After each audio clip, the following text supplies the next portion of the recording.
You're listening to Rendezvous with the Writer with Bobbi Jean and Jim Bell, only on LA Talk Radio.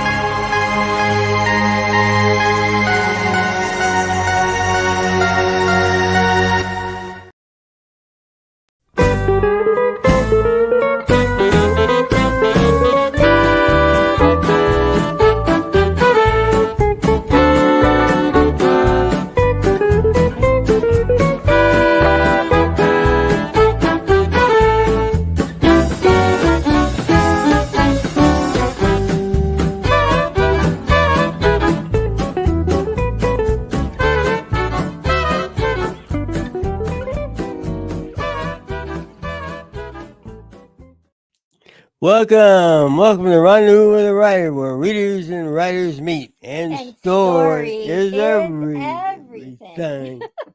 We're your hosts tonight, Jim and Bobbi Bell. You've just been listening to the Hot Texas Swing Band, our friend Alex Dormont, and welcome to episode 126. We have two phenomenal guests with us tonight. We can't wait to get to them, and we're going to bring them on right now. Say hello to Richard Sherry, author of A Month of Sundays. Hello, Richard. Hello. And joining Richard is Frank Weber, coming back, I think, for a third time. Hello, Frank. And we're going to be talking about his book, The Sun. Oh, my goodness. Thank you, Jim and Bobbi, for having me on. You know, gentlemen, both of these books had us on the edge of our chairs. And my suggestion, as you're listening or watching the rest of the show, is if you like political thrillers, you're in the right place. If you like true crime, you're in the right place. If you're saying to yourself, you know, that's not my genre, you need to be in this place because it's time you broaden your reading horizons. And these are two gentlemen that will get you interested in new genres. And you need to do that, don't you? Right. You can only read so many of any genre before they're just kind of, you know, the same, right? You can never read. This genre probably can't never read too much. We're up to date. We got thrillers. What can I say? So first off, Richard, where are you joining us from tonight? I'm from Peoria, Arizona, which is a suburb of Phoenix. Okay. And let's see, is springing there? Are you already getting hot temps and such, or what's going on? We just had a lovely rainstorm. It'll be in the 80s tomorrow. And I know a lot of our author friends are heading to Tucson this weekend for both Tombstone on Friday for the Tombstone Festival of Books, and then into Tucson for the Tucson Book Festival. So sounds like they got great weather coming. Yeah. Now, Mr. Frank Weber, where are you joining us from today? I'm in Pierce, Minnesota. It's northern Minnesota, and we're supposed to get some snow tomorrow. Very good. All right. I think we're supposed to get a lot of wind. We're supposed to get snow. It's wind here in Albuquerque. Well, we are delighted to have you both joining us. And Frank is staying on totally, but we're going to kind of spend a little bit of time with Richard to talk about his book. And Frank, we're hoping that you'll just jump in or ask a question or feel free to have a little dialogue with Richard. There's something magical when authors get to speak to each other. Oh, yeah. Isn't there? There really is. They won't even need us. No, we'll just be able to sit back and listen. Then that's fun. So, Richard, before we start, Jim has a little something to welcome you with. A little bio.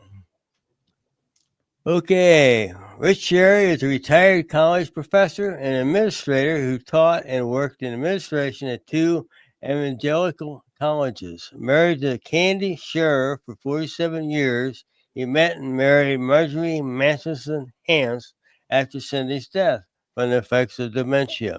He brings the places he has lived, Washington, New York, Illinois, Kentucky, Minnesota, and Arizona, into his novels. He has written a memoir and 3 novels of political intrigue and is working on his 4th. Welcome, Richard. Thank you. Good to be here. We are so happy to have you. So tell us, maybe expand a little bit on that background and tell us how it touched writing. How did you and writing get to know each other? Well, I am a college English professor back in my history. And when you mentioned earlier some of the books that Frank has brought into his books, I taught some of those books, so it's really fun to hear that they're in Frank's books as well. I began writing this sort of after retirement or getting to retirement in pieces for Facebook about how I was working with Candy as she went through dementia, and that's the basis of the book that I wrote, The Long Run, which is about her 11 years from diagnosis until death. And it's a difficult story. When she passed away a few months later, Margie and I met, and we began talking about writing. She was in the middle of writing her first novel. And so shortly after that, we got caught up in COVID, and then I started working on A Month of Sundays as she was working on her second novel by that time. The inspiration for A Month of Sundays. How did that come about? That's very interesting. Yeah. Well, I think it started again during COVID, but we had been seeing so many narratives from the left and from the right and from the center about what was actually happening in the country. It was difficult to get a sense of who was telling the truth. And the longer you listen, the more you realize that people are pushing us as Americans in particular directions to vote or to agree with certain policies, to support them. And it's both Democrats and Republicans are doing this. And what I decided to do is there a way for somebody to get access to what's really happening? And for instance, the emails of every senator. Now in 2022, we had 34 Senate seats up for grabs. And so I thought, what if I had somebody who could get into those emails and then get them out to every voter, state by state, Sunday by Sunday, over the course of months as we came into the primaries and then the election. So that's where the Month of Sundays came in. You know, a Month of Sundays is usually a phrase that describes something that's long and boring. Well, I wanted to make every Sunday not boring at all for states from Alaska right on down through the alphabet. So that's where that came from. Somebody who wanted to find out what's really happening and put it on the table. No way to cover up who owns your senator, who influences your senator. Right. And it's gripping because our Dr. Baker, and you know, he's at the readers, we get to see kind of how it's happening and how it's unfolding. The general public, of course, do not. But we know from the beginning that one of your characters, Dr. Baker, is really the visionary behind this. And he has a person that helps him figure out the software to be able to do it, doesn't he? Tell us a little bit about how he gathers. I don't think it's a spoiler alert. Tell us a little bit about how he finds his way to do this. And if readers get as far as chapter 3, they're going to find out how he gets the information. So it's not a spoiler at all. He works with a colleague from the college that he just retired from. And the colleague is a software guy who is really good at intrusion and hacking and so forth, because he teaches his students about cybersecurity. So he helps Baker by developing a program that once it's uploaded into a computer, will go to every computer that original computer has contact with. So if you've got a secretary in an office who sends out an email, the program goes out with the email. And once it's on somebody else's computer, then it goes to every other computer on the network. So Baker ends up with a huge amount of data coming from lobbyists and legislators.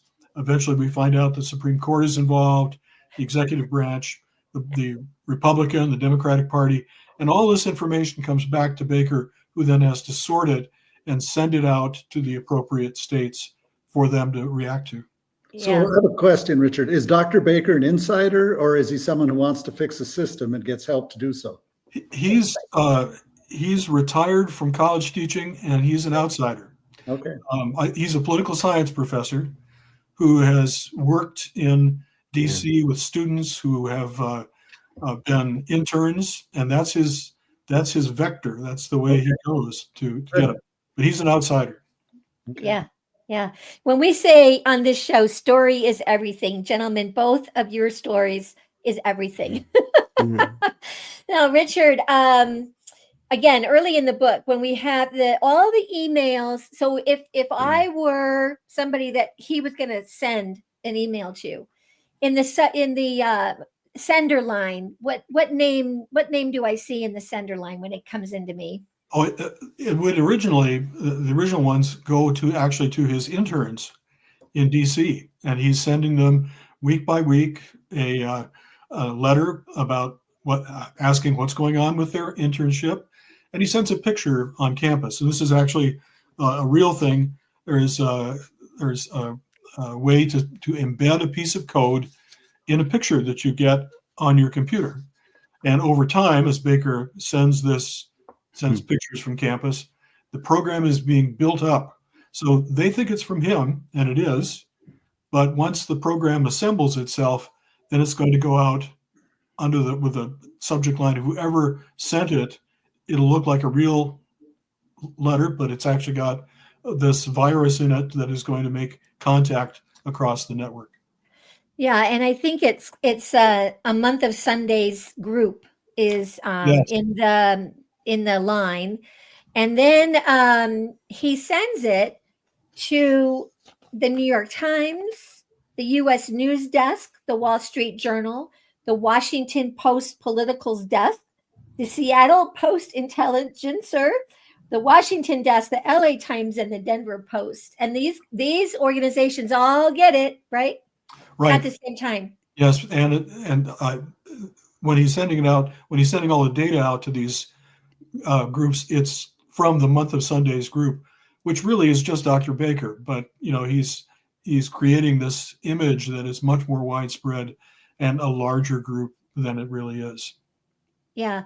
So when we were reading this book, we kept saying to each other, we better be careful about what we put in our emails. We Well, yeah. be careful about that. Yeah. We won't want anything to come back to haunt us.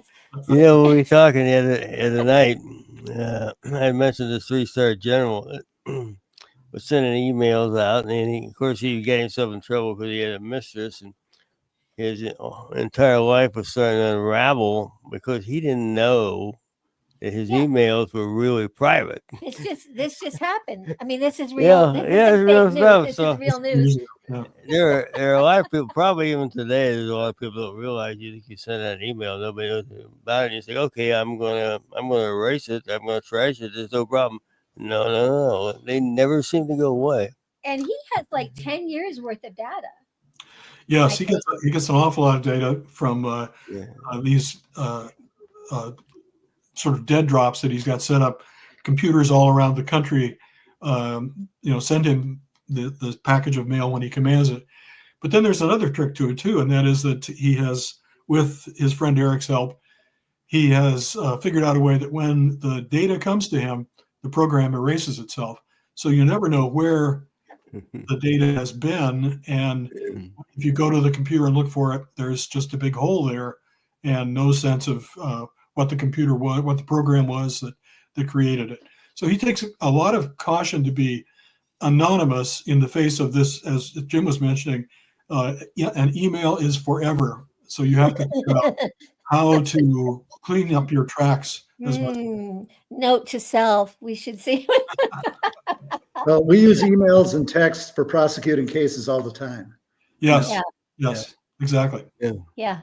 Well, and it's also interesting that he's certainly doing something somewhat illegal because he's getting into people's, computers, but there's no security. There's no national security issues. He's not looking for things that could label this group a terrorist group or, so you're very careful as the author to control really what is he looking at and what are some of the consequences that he's hoping might happen. He doesn't know what will happen, right, Richard? No, he doesn't. And he wants to try to create change and the space for change, because people will be forced to confront what they have actually given themselves to.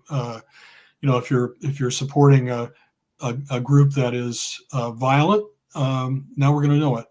If you're supporting a group because they will fund your campaign, we'll know that too. But Baker's a Christian. He's concerned about ethical issues. He knows he's breaking the law. He doesn't want to bring his students into it if he can help it. So he stays away from national security. He doesn't reveal financial documents or accounts or anything like that. But he is breaking the law. There are cybersecurity laws that he is definitely breaking. And naturally, the FBI is a little concerned about this. Just a little. Well, you point out that when we vote for somebody, we think we're getting somebody that's going to do what we kind of like to see done. But we find out there's other people involved that kind of take over, and our vote really doesn't mean too much. Well, I think our votes do mean a lot, but we have to hold our senators and our congressmen accountable after the fact.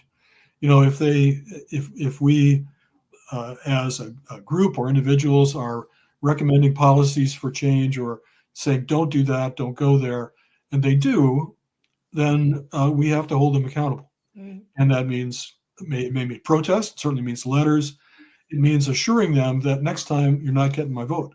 And that doesn't feel like a lot of leverage, but corporately it means a lot. And I think that's what Baker is hoping for. And I think we see some results of that too in the book. It was kind of interesting reading the reaction of the folks at the newspapers, the editors, the publishers, and it's kind of like, wow, what is this information? What are we going to do with it? Yeah. And they Do actually we sit on it, or they actually kind of talk to each other about it, which is a surprise. But they're realizing that this is more than just a story, that there's there could be a Pulitzer Prize in there for them. or a bunch of them, yeah. Or you could go to jail. Right. Well, and I think, Richard, it sounds like you're doing a great job dealing with the dilemmas. Once we start something, we don't have any control over how it plays out. Yeah. One of the failures of imagination politically, and we're seeing it in this administration, we've seen it in other administrations, is that people aren't asking the question, what will happen next? If we do something, what will happen next? Yeah. And Frank, you're exactly right. The consequences really need to be on people's minds, and often they're not. Gentlemen, you both write a series. How do you, this is kind of a question for both of you. How do you keep a series lively and fresh for yourself as the writer of the series and with your reader in mind? Frank, do you want to take a stab at that first? Sure. I think part of it is I'm excited about writing it, and I get an idea for the next, this is where I want to go with this. This is the next direction. And I think that comes out in your writing, that if someone feels the writing gets stale, then your writing gets stale, that it has to be something you're excited about doing. And I like writing as characters develop, but that's why it's fun for me having the main characters based on my wife and I and the relationship, because you're aware, if you're in a relationship, how people change over time. Yeah. And Rich, what about you? You've written, this is just the first book in the series. So tell us about that. Well, when I started, and I think it's probably true for Frank too, when I started, I had a pretty small cast. I had Baker and a few friends and some antagonists who come in. But the second book, Mondays, I realized as I was finishing up A Month of Sundays that I dealt with the legislative branch. But we also have the judicial branch, the Supreme Court in particular, and we have the executive branch, which became First Tuesday. And you realize that the government is a lot of people trying to do a good job and some bad apples in there. But you have to sort of sort out, is there a place to address this particular issue, say the judiciary, which I do with the Supreme Court. I think keeping it fresh, to pick up on what Frank said. One of the things that I did in both of these books is Baker's still a primary character, but I begin with another character. So in Mondays, I start out with a Supreme Court Justice, Thomas Accardi, who is really unhappy because he realizes that some of the things he's been supporting for the last 15 years are not doing people good, but are doing people harm. And so he has a crisis of conscience there early, chapter 1 or chapter 2, and he is a way into what's going on in the Supreme Court, and has been, I think, for 20 years or so. The third book, First Tuesday, I begin with the character of, at that time, the former president, who is making a comeback, trying to make a comeback. And you get a look into his eyes and how the world looks through his eyes.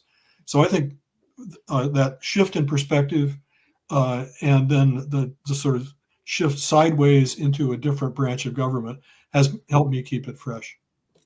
We have something in common, the four of us, and that is Blue Cottage Agency, as well as being fans of each other's and readers and writers of all types and all genres. And if you also are a writer, find out what Blue Cottage Agency can do for you. They are multi-talented. Blue Cottage Agency and Clicks by Madison. And let me see, I want to make sure I say everything I want to say here. Find out what they can do for you. And we want to thank them for being sponsors of Rendezvous with a Writer and for everything that they do for their writers. In a moment, we're going to hear a word from them, and then Richard will stay on the line with us, but we'll be shifting to look at an in-depth, look at that cover, an in-depth look with Frank Weber of his newest story in his series, The Sun. We'll be right back.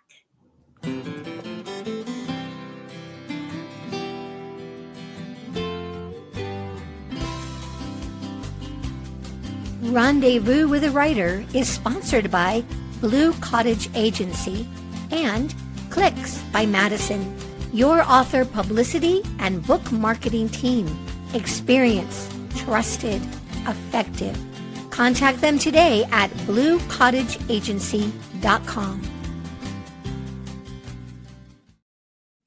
Welcome back to Rendezvous with the Writer. We were just talking with Richard Sherry and his book of A Month of Sunday.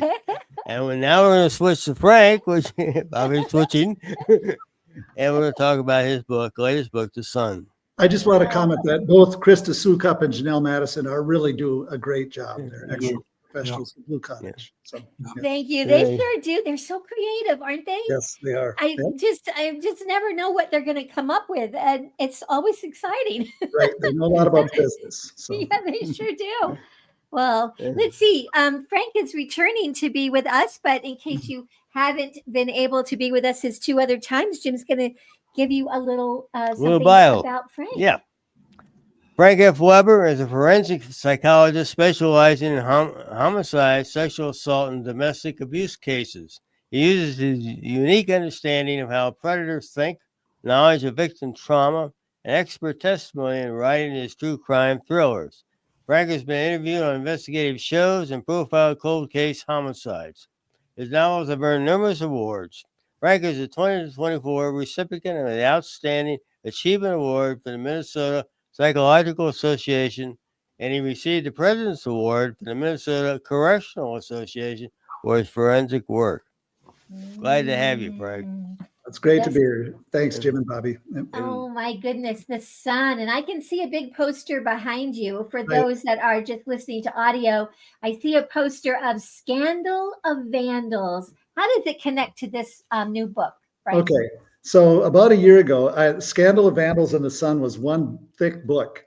And I sent it to Kirkus for a review because they do real critical reviews. And I wanted to hear what they said. And they said, you have a great story. The problem is it's two books. And after I thought about it, I thought, well, there's a great division because halfway through the book, at the end of Scandal of Vandals, it ends with a conviction. The Sun begins with an appeal. And so if you read Scandal of Vandals, you wouldn't know that there's another story following it with all the same characters. And the whole story came out of it, originated from the T. Eugene Thompson case that happened in Minnesota back in the 1960s. He was a famous attorney, one of the most famous in the United States. He was going to be on the cover of Life magazine, who was accused of hiring a hitman to kill his wife. And at one point was called the crime of the century. And their son, Jeff Thompson, who's now a judge, met with me and asked me to write the story.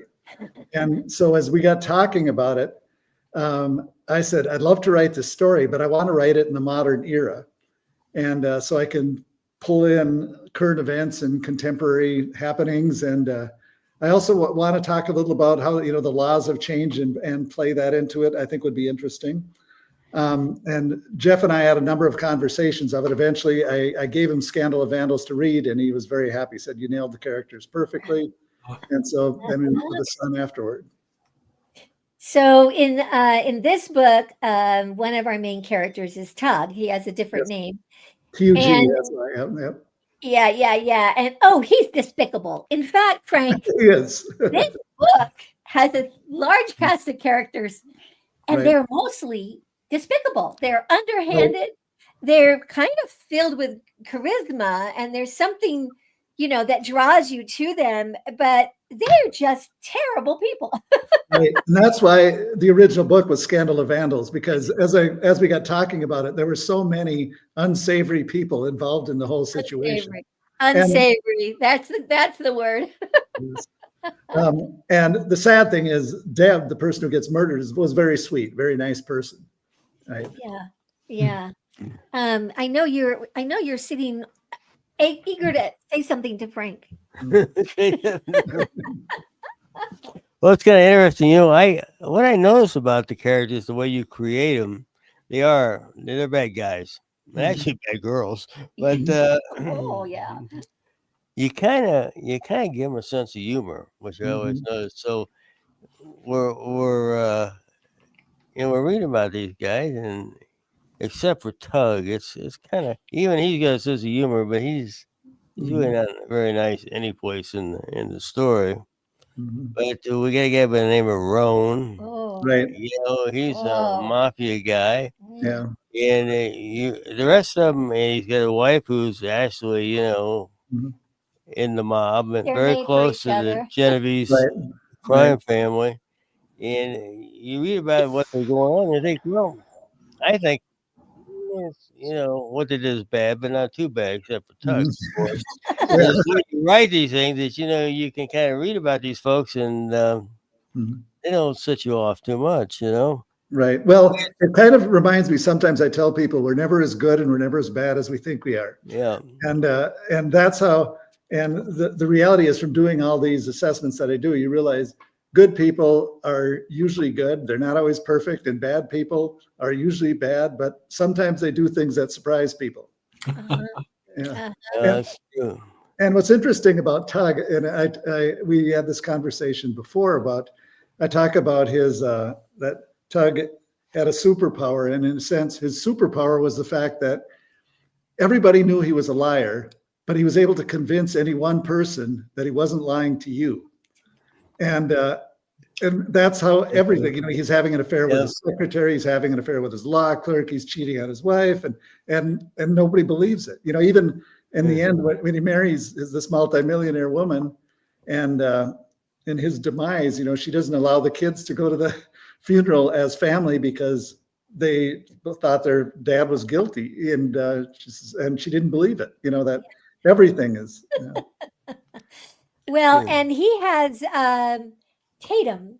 Right. Talk to us about Tatum. She's an interesting character. She's a really interesting character. Right. And yes. Right. And that's what was one of the interesting things about this story is, so he's having an affair with this law clerk who's a very attractive, tall blonde, and she eventually becomes his attorney. Okay. And so all of my book cover people are people who actually look like people from the story. And so when I divided into two books, I called the photographer. I said, I need to get a tall blonde for the cover of this book. And she said, well, you should call Jenny Brenny. She was on the cover of my very first book, murder book, back in 2017. And I said, I haven't talked to her for 7 years. And so I said, I'm not even sure I have a right number. So I texted her and asked her if she'd be interested in doing another cover. And she texted back right away. So I'd love to. That was a lot of fun. And then I thought, well, maybe I had to call her because the cover is a little more risque than my other covers. She's laying on the floor, just covered in a sheet. And so I thought I should tell you about this is what it's going to look like. I said, obviously, you don't have to be undressed underneath it, but it's going to look like you are. And she said, no, I'm sure you'll do it classy. I don't have any worries about it. And she said, how soon do you want it done? I said, I was thinking in the next week or two because the book's ready to get going. And she says, well, that's a little soon. I said, no, because it's almost done because the way it was written. And she says, well, I'm in the hospital having a baby. And I said, I am so sorry for calling you. I never would have called her. I hadn't talked to her for 7 years. I had no idea where she was. And, so funny. This book has, and I know as you've shared, it's based on a true crime. But as it unfolds, we have that story. Yes. But we have other subplots going on. Are some of those plots, Frank, also based on true crimes, but not that crime? Yes. Or okay, you have a wonderful way of really pulling in other storylines. And we have a variety of despicable people and groups that find their way in. Would you take a moment and tell us, where does the term made man come from? Yeah, we were kicking that around. Yeah, and because it's a term we've all heard, but it has kind of an important role in this book. Well, and it became real significant in the story because, that there's an attempted kidnapping on a made man's spouse. And that's one of the rules in the mafia. A made man is someone who, by experience and by approval of all the mafia bosses, nobody can go after. And that, as a matter of fact, going after a made man is punishable by death. That that's a rule you can't break. Mm-hmm. And so it is interesting. And to me, as I got talking to the son, to Eugene's son about this whole story, Jeff, is, like I said, a scandal of vandals. There's so many people that you have. His mom and dad go to McAllister College together, and they have this friend, Roan, who goes to college with him. And after college, Roan marries into the Minnesota Mafia and kills somebody. This is all true. And gets Tug for his attorney, who gets him off on a technicality. And then they said there's going to be some vindication that they expect to get for this. And this all happens right before this murder. And then you have Tug, who is, having a couple of affairs, has his wife insured for the equivalent of $10 million today. So there's a lot of motive there, who says, okay, I had thought about it, but I changed my mind. Then he had taken her on vacation out west and to LA and Washington, and people who saw him thought they were really in love. And so it's an interesting story. Yeah. Well, you bring in other factions. We got the mafia involved. Right. But you got local gangs. I guess one called the Disciples, and they kind of have their own turf, so they kind of have to work together, right, to some degree. Right. And we have a great chase scene with a Tesla. Yes. Yes. Well, and just the research on it, that they make a car, that goes in excess of 200 miles an hour is kind of ridiculous when there's no roads you can really drive it on outside of a racetrack. Yeah. Yeah, and that the highway at very last moment and moving very fast, they put down a spike, whatever the prop strip or whatever that's called, just to try to stop that Tesla. And I thought, wow, people were really moving fast because that car is like you said, he's going. We got one interesting thing. We can't say too much about him and the bad guy driving the Tesla, but I'm seeing it unfold as you write the story, and I'm thinking, he's going 180 miles an hour. The average guy doesn't know what to do at 180 miles an hour. Right. If you're not a race car driver, it's going to be a bad end sooner or later.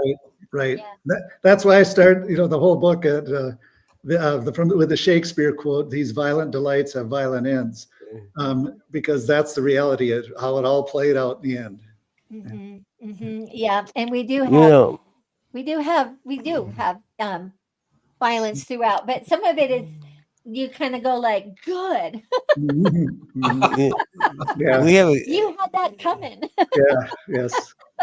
You have an interesting character by the name of Ricky. And Ricky. he's kind of a guy that, to me, he went down a path sort of by accident. Now he's a bad guy. He's whacked a few people, but in the end, you find out that maybe they deserve it. And he's not a bad guy. Well, Yeah. it's actually true to the case that Yeah. this Ricky Day at 16 killed his family, and he had a very abusive father, and it's a sad scenario.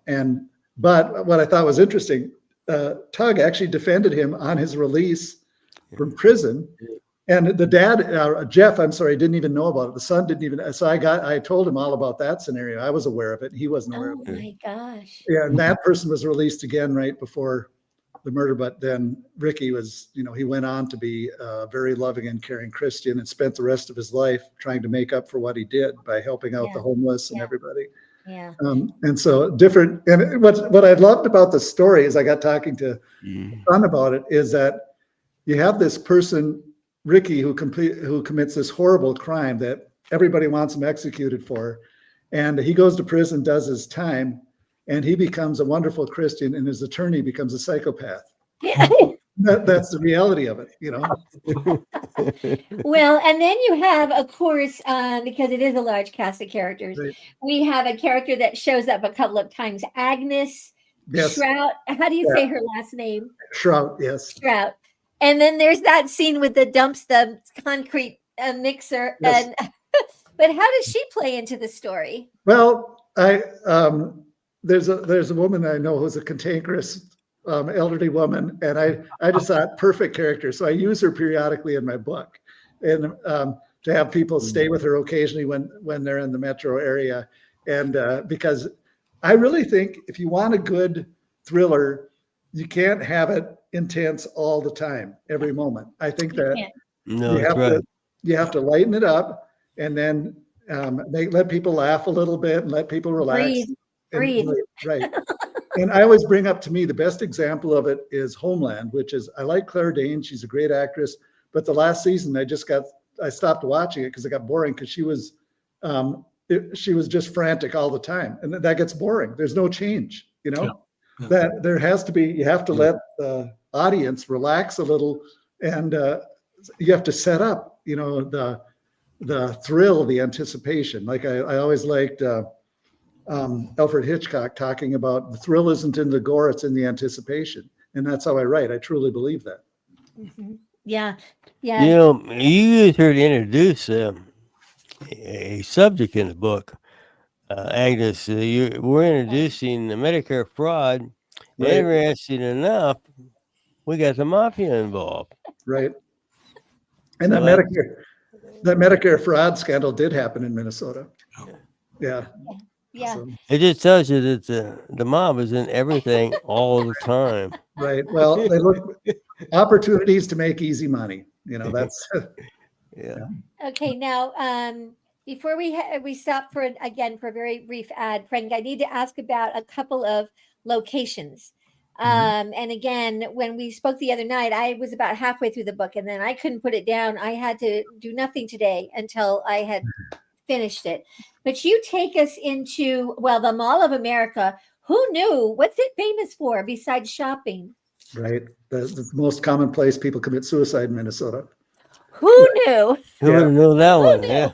Right. Because there's access, you have access to a 7-story parking ramp, that. Yeah. And then you took us into a very scary moment with the caves, and I'm not sure I'm calling that.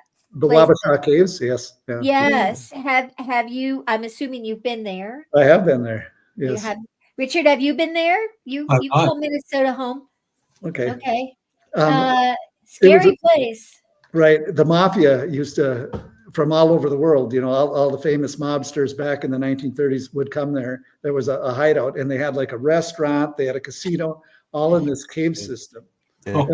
And the story I tell there is actually a true story, where a waitress at one point heard Tommy guns go off, and there's 3 guys dead, sitting at a table with poker chips in front of them. They called the St. Paul police.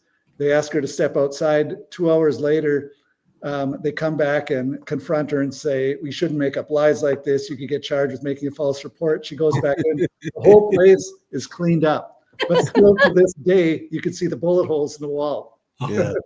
That's very good.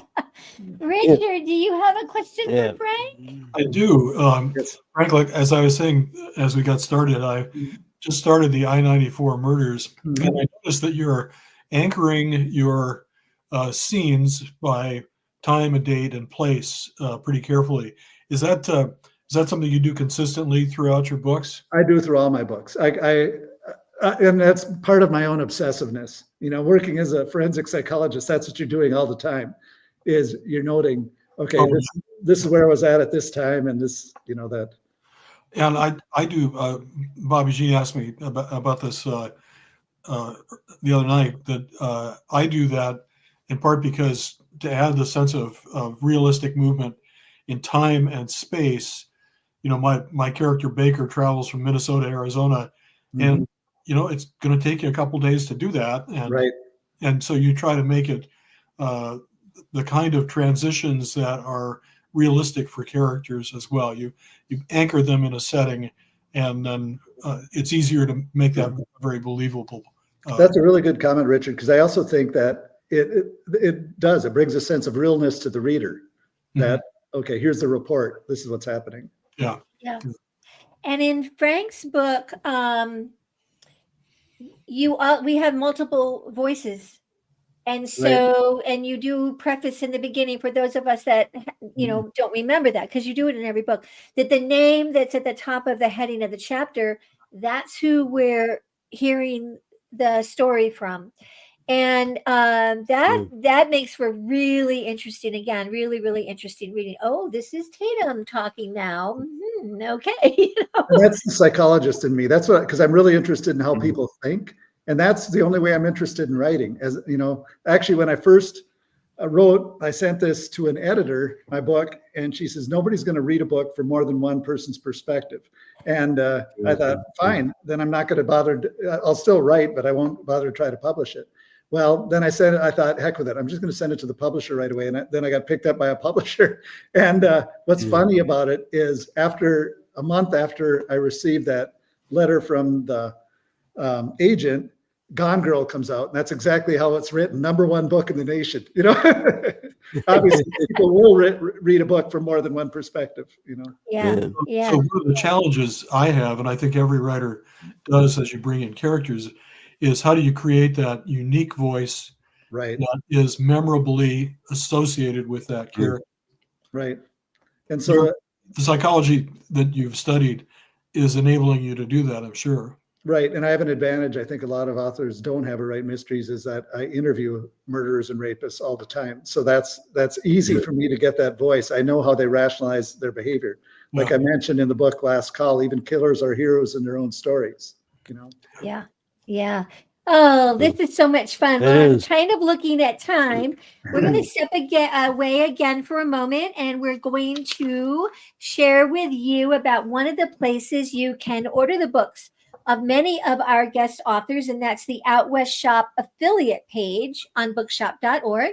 And then that is going to be followed immediately by another one of our sponsors, and that's Jim and me with our online business, outwestshop.com. And when we come back, we're going to find out from Richard and Frank what are they working on next and how you can stay in touch with them. We'll be right back. Don't go away. Story is everything. Find a great one on Out West Shop's bookshop. Go to outwestshop.com. Find books and CDs on the menu. Choose Shop Out West on bookshop.org. Browse through featured authors on Rendezvous with a Writer. Explore curated book lists and our featured picks. Add in note cards, calendars, and jigsaw puzzles. One-stop shopping for great gifts. Use the search box to find thousands more titles. Make the switch. Your purchase supports us as independent booksellers. That's our story. Here at the Out West Shop, we're passionate about the American West, the truth and the myth. We're purveyors of fine Western goods. We scout for unique and distinctive apparel, accessories, home decor, and general merchandise that are a reflection of the Western lifestyle. We hunt for unique artisans and craftsmen who are inspired to create decorative art you can wear based on their own love for the story of the West. We round it up and bring it to you. Check out OutWestShop.com when you need anything Western. Welcome back to Rendezvous with the Writer, Richard Sherry and Frank Weber. Richard, where can we find you? I am at Richard Sherry Author, all one word, on Facebook, and I occasionally post pieces about writing there. My books, I have to say with some chagrin, are only available on Amazon, both paperback and Kindle, so you can get electronic copies if you want as well. I wish I were in bookstores, but that's coming. Yeah, sure. Very good. And what are you working on next? Or maybe tell us the titles again of the books in the series. Well, first we got A Month of Sundays, then Mondays, which is about the Supreme Court, and then First Tuesday, which is about the election last fall. And this one ends surprisingly, and it leads us into the one I'm working on right now, Wednesday. After. The inauguration, everybody knows, was on Monday, January 20th. And so I think it's chapter 3. We find out what happens on Wednesday after Monday. And Jim has a quote, I think. Yeah, we took a quote from Richard from your book. And we're talking about one of Dr. Baker's students, Justin Ross. He's been interviewed by an investigator by the name of Devin Cook, and she's asking for some details. And she says, "What did Dr. Baker suggest you do?" And he quoted something he used to say in class. He said that the most important reason to leave your job wasn't whether or not you could get paid better or advance faster. It was when your job would force you to be unethical or compromise your core values. Richard, thank you for being with us, and don't go away. Stay right there. Thank you. All right, Frank, on to you. So, of course, tonight we talked about The Sun, which was the sequel to Scandal of Vandals. And now tell us, what do you got coming up next, and where can people find you? So I'm writing a book called Heartbreak Hollow. And what's interesting, I became interested in a case. I got a lot of information on a case about a woman who was assaulted and left in the woods. And what intrigued me about it is she heard a dog barking, and she realized, okay, a dog would be close to a house. So she kept following it, and in very bad shape, and makes it there. And interestingly enough, later finds out there was no dog. And that's true to the case.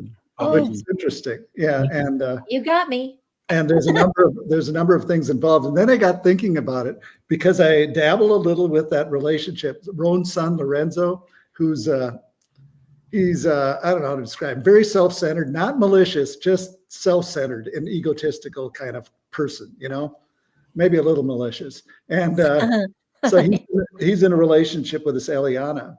And then I thought about, okay, what if Eliana was the victim in this one? Oh. Right. And so you get to look at how that relationship gets hammered at. And so I would like this story. I'm excited about it. And it's at the editor right now is looking at it. She says, I think this is your best book. So. Oh, wow. And where can people find you and get your books? So frankweberauthor.com. You can get me on a lot of bookstores and Barnes and Noble and Amazon, and they're on audio also on Amazon also. But if you want to go to frankweberauthor.com, I do blog on some cases sometimes and enjoy talking about a variety of different forensic things. All right, Frank, we have a quote. I'm looking at time now. Ooh, we have a quote. Yeah, do it quick. Our main character, John Frederick, is speaking with Ricky Day, which we mentioned before, a convicted murderer out on parole. And John says, "No one has felt pain like I have, but it evidently ends. It eventually ends, and life goes on." And he says, Charles Dickens wrote, "I have been bent and broken, but I hope into a better shape." And Ricky says, "I need to think about that." What was the name of the book? And John says, "Great Expectations." To which Ricky says, If it were written about me, it would have been titled "No Expectations."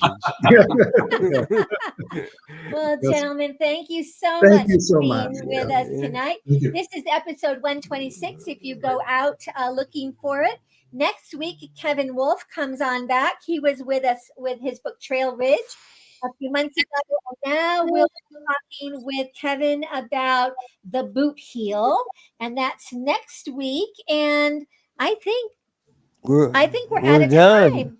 Thank Okay. you, gentlemen. Thanks, Jim and Bobby. Nice meeting you, Richard. We'll see Nice you meeting down you.